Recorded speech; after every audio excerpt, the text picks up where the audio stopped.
이제 2주 우리가 행복추천 근대잔치가 남아 있습니다. 그래서 2주간 동안은 우리가 새벽을 깨우면서 전도에 대한 말씀을 함께 나누려고 합니다.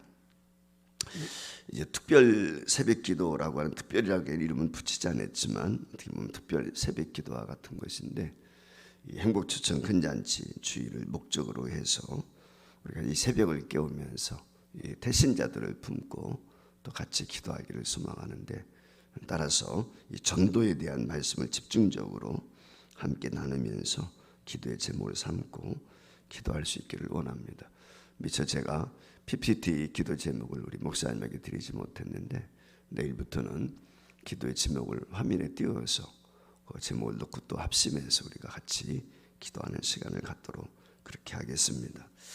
오늘 이 말씀을 우리가 함께 새벽에 나누면서 좀 우리가 전도에 대한 소원이 어제 우리 강사 목사님을 통해서 주셨던 것처럼 행복초청 근대잔치거든요.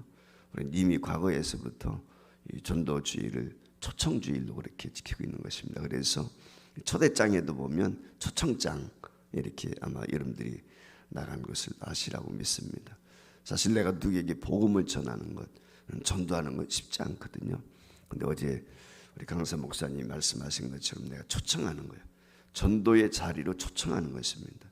전도는 복음을 전해주는 건데, 사실 초청하는 것은 내가 복음을 전하는 것은 아니고 복음을 들을 수 있는 교회로 그를 초대하는 것입니다. 그게 목적이기 때문에, 그래서 우리가 11일 날 금주 토요일 날은 또 바제도 하는데, 그 목적이 뭐냐면 바로 교회로 초청하기 위한 하나의 전초전과 같은 것이다. 여러분들이 이렇게 이해하시면 좋으라고 생각이 됩니다. 그래서 이 새벽을 깨우면서 우리 주일학교에서부터 장년부까지 모든 성도들이 이 전도에 대한 관심을 갖고 기도하면서 한 영혼이 온천하보다 귀하다고 그랬는데, 그 영혼 전도하는 일에 헌신했으면 좋겠다, 그런 생각을 가지고 2주간 동안은 이 전도에 대한 말씀을 함께 나누도록 그렇게 하려고 합니다.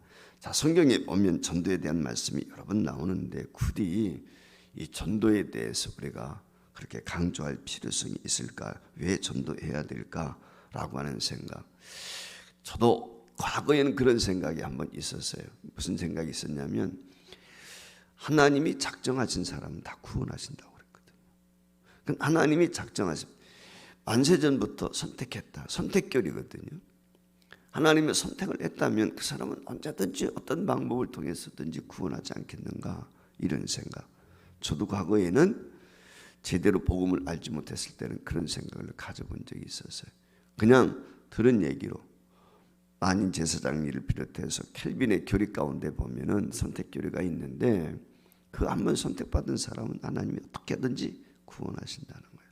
그럼 하나님이 구원사를 작정하셨는데 그 사람은 어떻게든지 예수를 믿을 텐데 굳이 전도해야 되나, 이런 생각을 가질 수도 있단 말이죠. 그런데 주님은 성경 말씀에 보면 전도 명령을 하셨거든요. 비록 하나님께서 누군가를 구원하시고 작정을 하셨다 할지라도 그 사람이 복음을 듣지 않으면 구원에 이를 수가 없는 거예요. 작정하신 것이지 완전한 작정은 아니란 말이에요. 그러니까 우리가 그가 누구인지 대상을 알지 못하니까 누가 되었든지 복음을 전해야 된다. 하나님만이 하시는 것이 우리는 알 수가 없잖아요. 그 사람이 누군지. 그렇기 때문에 복음을 전해야 된다 라고 하는 거예요. 근데 특별히 우리는 본문 말씀을 통해서 왜 우리가 전도해야 되는가 라고 했을 때 이유가 있습니다. 첫 번째는 뭐냐면 주님의 명령이기 때문에, 다른 이유가 아닙니다. 하나님께서 명령을 하셨기 때문에, 그 PPT 띄워주시면 좋겠는데, 첫 번째 주님의 명령이기 때문에 그래요. 그러니까 전도는 성도들에게 향한 주님의 명령이에요. 그래서 이것은 전해도 되고 전하지 않아도 되는 것이 아니라 전적인 주님의 명령이기 때문에 그런 것이에요. 자, 명령은 누가 합니까? 명령은 윗사람이, 한마디로 말하면 상위 조직에 있는 사람이 아랫사람이라든지 하위 조직에 있는 사람에게 하는 것이죠. 밑에 있는 사람이 위에 사람에게 명령하는 법은 없단 말이죠. 그러니까 우리의 머리가 되시는 예수 그리스도께서 저와 여러분에게 명령하시. 명령이란 말은 어떻게 보면 군대 용어와 같지 않습니까? 그런데 우리 예수님이 대장이시거든요. 그 대장 되시는 예수님께서 군사인 하나님의 군사인 저와 여러분에게 명령하신 것입니다. 그 명령을 받은 성도는 명령을 집행하게 될 때 내 상황과 내 생각을 고려할 수가 없어요. 그건 이유 불문이에요. 우리가 군대 생활 하신 분들은 이해가 되겠지만은 그 명령이 한번 떨어지면 불문율과 같은 거예요. 전시에는 불복종하게 되면 총살이에요. 현장에서 총살을 해도 그 군 지휘관에게 잘못이 없어요. 불복종은 그와 같단 말이에요. 전시에는. 그만큼 명령이라고 하는 것은 절대적인 거예요. 근데 우리 주님께서 저와 여러분에게 명령을 하셨어요. 그래서 예수님의 명령이기 때문에 반드시 저와 여러분이 전도해야 되는 것입니다. 예수님은 예수님을 따른 모든 믿는 성도들에게 명령을 내리실 수 있는 위치에 있습니다. 그분은 명령하실 수 있는 우리의 구주이시기 때문에, 그리고 그분은 우리를 위해서 모든 것을 희생하셨어요. 물과 피를 다 쏟아주기까지 아낌없이 주셨단 말이죠. 그 은혜를 저와 여러분이 입었기 때문에 그 명령을 우리가 따를 수밖에 없는 것입니다. 그래서 성도는 예수님의 명령을 따르는 것이 사명이다 라고 하는 의식을 늘 가져야 되는 거죠. 그래서 이 주님의 명령이 오늘 우리에게 주어졌어요. 본문 19절 20절 다시 한번 읽도록 그렇게 하겠습니다. 자, 같이 읽습니다. 화면에 띄었는데 같이 읽습니다. 시작. 너희는 가서 모든 민족을 제자로 삼아 아버지와 아들과 성령의 이름으로 세를 베풀고 내가 너희에게 분부한 모든 것을 가르쳐 지키게 하라. 이게 주님이 우리에게 주신 명령이란 말이죠. 그래서 이 주님의 명령을 어제도 제가 말씀을 잠시 드렸지만은 유언적 명령이다. 유언이라고 하는 것은 법적인 것보다 우선한다. 제가 그렇게 말씀을 드렸어요. 그만큼 유언이라고 하는 것이 귀한 것입니다. 주님이 마지막 말씀, 세상에 계실 때, 물론 예수님이 죽은 건 아니죠. 살아계실 분이지만 그분이 승천하시기 직전에 제자들에게 마지막 주신 명령이 뭐냐? 넌 복음을 전해라. 복음 전파. 이 사명을 우리에게 주셨다는 거예요. 이 점을 우리가 명심해야 돼요. 여기 말씀 가운데 보면 그런 말씀, 제자를 삼으라 그랬어요. 제자를 삼으라는 말의 의미는 무엇입니까? 제자를 만들라는 것입니다. 복음을 전해서 그리스도의 말씀을 진리로 받아들이고 그 말씀에 순종하는 사람이 제자죠. 그러니까 전도의 궁극적인 목적은 뭐냐면 예수를 믿고 그 진리의 말씀을 순종하도록 행하도록 하는 것입니다. 그게 양육이죠. 바로 이제 전도주일은 우리가 초청하는 것이지만 그 초청받아서 결심하게 되면 그 사람을 우리가 맡아서 양육을 해가지고 그 양육한 사람이 복음을 실천할 수 있도록, 그게 제자 삼는 거예요. 그러니까 교회가 해야 할 일은 바로 초청해서 전도해가지고 그에게 복음을 전해서 그리스도의 사람이 되게 하고 거듭나게 해서 그로 하여금 이 땅에서 빛과 소금이 되어 예수의 제자로 살아갈 수 있도록, 여기까지 우리가 책임을 지는 거예요. 이게 복음 전도다라고 하는 것입니다. 그렇기 때문에 주님의 제자들은 예수 그리스도의 명령 때문에 어떻게 했습니까? 땅끝까지 모든 족속에게 복음을 전하기 위해서 그들이 순교의 각오를 가지고 나갔어요. 지금도 마찬가지죠. 우리나라가 전 세계적으로 선교사를 가장 많이 파송한 나라 가운데 하나거든요. 미국 다음으로 많다고 그랬는데 더 많을는지도 모르겠습니다. 왜냐하면 일반 평신도 선교사들이 굉장히 많습니다. 이분들이. 그렇기 때문에 많은 사람들이 지금 해외에 나가서 수만 명의 사람이 되거든요. 한국에서 선교사로 나가 있는 사람이. 그러니까 이 사람들이 복음을 전하는 데 있어서 애쓰고 수고하고 있단 말이죠. 오늘 우리는 우리 집 근처 다니면서 예수 믿으라고 외쳐야 될 사명이 있습니다. 메시아의 주권에 굴복한다는 것은 서약의 표지요. 그래서 복음을 받아들이는 거예요. 그 복음을 받아들이는 사람에게, 복종하는 사람에게 무엇을 합니까? 세례를 베풀지요. 그렇지 않습니까? 그리고 그 세례를 받은 사람으로 하여금 양육해서 그가 또 복음을 전할 수 있는 또 다른 제자가 되도록 만드는 것. 그러니까 예수를 믿어서 실질적으로 교회가 해야 할 일 가운데 하나는 뭐냐면 그로 하여금 제자 되게 하는 거예요. 제자가 된다는 말은 복음을 전하는 거예요. 복음을 전하지 않는 사람은 제자가 될 수가 없어요. 여러분 아시는 것처럼 예수님의 제자는 다 복음을 전하다가 순교당했단 말이죠. 그러니까 교회가 제자 잡는 교회, 우리가 제자 훈련하는 목적이 어디에 있습니까? 그로 하여금 또 다른 사람을 제자 삼도록 하기 위해서. 여기에 궁극적인 목적이 있단 말이죠. 그렇기 때문에 전도는 해도 되고 안 해도 되는 것이 아니라 반드시 해야 되는, 그 이유는 무엇이냐? 예수님의 명령이기 때문에, 대장 되시는 우리 주님의 명령이기 때문에. 첫 번째 이것입니다. 두 번째, 우리가 전도해야 될 이유는 전도자에게는 큰 유익이 있다, 즉 상급이 있다는 것입니다. 우리가 잘 알고 있는 이 다니엘서 12장 3절 말씀에 보면은 이렇게 말씀을 했어요. 지혜 있는 자는 궁창의 빛과 같이 빛날 것이요, 많은 사람을 옳은 대로 돌아오게 한 자는 별과 같이 영원토록 비추리라 그랬어요. 스타가 된다는 거예요.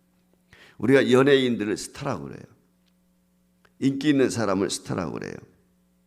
근데 그들은 진짜 스타가 아니죠. 그건 가짜인 것입니다. 진짜 스타는 어딘가? 그 영광의 궁창의 빛과 같이 영원토록 빛나는, 이게 진짜 스타인 거죠. 전도하게 될 때 전도하는 사람이 스타라는 거예요. 예수님께서도 마태복음 13장 43절 말씀에 보면 이렇게 분명히 말씀을 했습니다. 그때에 의인들은 자기 아버지의 나라에서 해와 같이 빛나리라. 별처럼 빛난다는, 스타가 된다는 거예요. 우리 주님께서도 그렇게 이야기하는 거예요. 그래서 어떤 분은 그런 이야기하는 분이 있어요. 전도 안 하고 받는 스트레스가 전도하려고 받는 스트레스보다 더 크다. 사실 목사님이 전도합시다 자꾸 전도해야 돼. 나는 전도를 못하게 되니까, 전도 못하는 사람 어때요? 초청주일에 모시고 오지 못하는 사람은 왠지 목사님 오기에도 쑥스럽고 민망하고 불순종하는 것 같고 그런 생각이 들지 않습니까? 그러니까 전도하지 못하게 되면 전도하지 못한다는 나름대로의 스트레스가 있는 거예요. 근데 그 나름대로 스트레스가 내가 전도해야지 하고 그 전도자가 되어서 초청하는 것보다 더 스트레스가 더 많다는 거예요. 그렇죠? 사실 어떻게 보면 전도자는 행복한 스트레스야. 어떻게 하면 저 사람을 내가 주님 앞으로 인도할까 고민하면서, 그것이 심적인 부담이 될 수 있지만, 스트레스라고 하는 말은 심적인 부담이 아니겠어요? 정신적인 부담. 그런데 그 부담은 행복한 부담인 거예요. 왜? 그 영혼을 내가 사랑하고 구원해서 어떻게 하든지 예수 믿게 해야지 라고 하는 거룩한 부담이기 때문에 이런 스트레스는 받아도 좋은 거예요. 그런데 불순종의 스트레스는 어떻게 합니까? 이건 우리 몸을 해롭게 하는 거거든요. 공부하라. 아이들에게 그렇게 이야기한단 말이에요. 공부 안 해도 스트레스 받습니다. 공부해도 스트레스 받아요. 공부 안 한다고 스트레스 있는 게 아니에요. 공부 안 하는 아이들 실컷 노는 것 같지만 그들도 나름대로 스트레스, 아마 여러분들도 경험하셨을 거예요. 스트레스가 다 있습니다. 시험 때가 되면 어때요? 점수 못 나온다.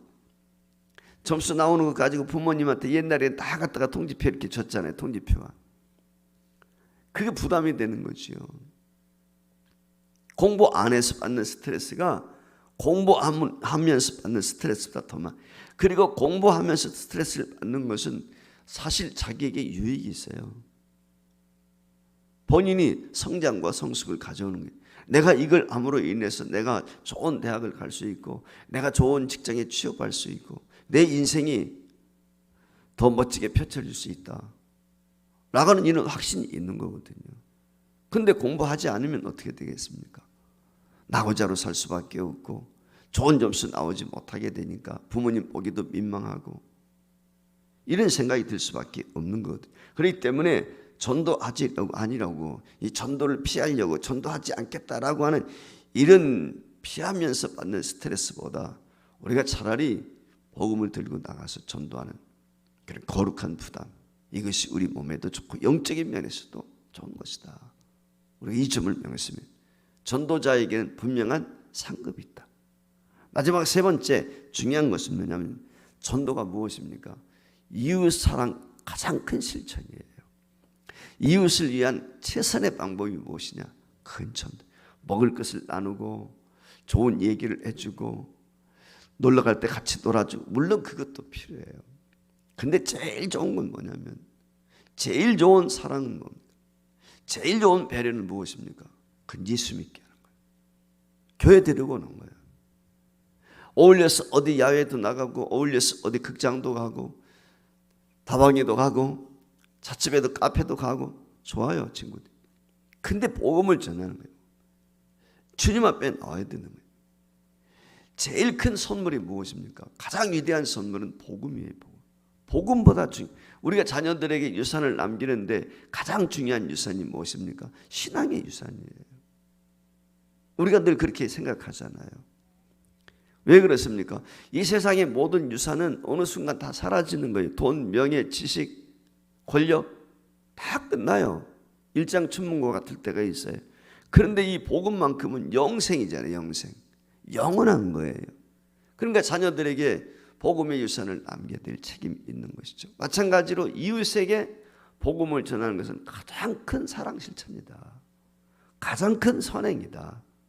그렇게 이야기할 수 있는 것입니다. 그래서 바울 사도가 로마서 6장 4절 이하에 보면은 시편 32편 1절 이하의 말씀을 이용해 가지고 오늘 우리가 죄 가운데 있었는데 불법이 사함을 받았다는 거예요.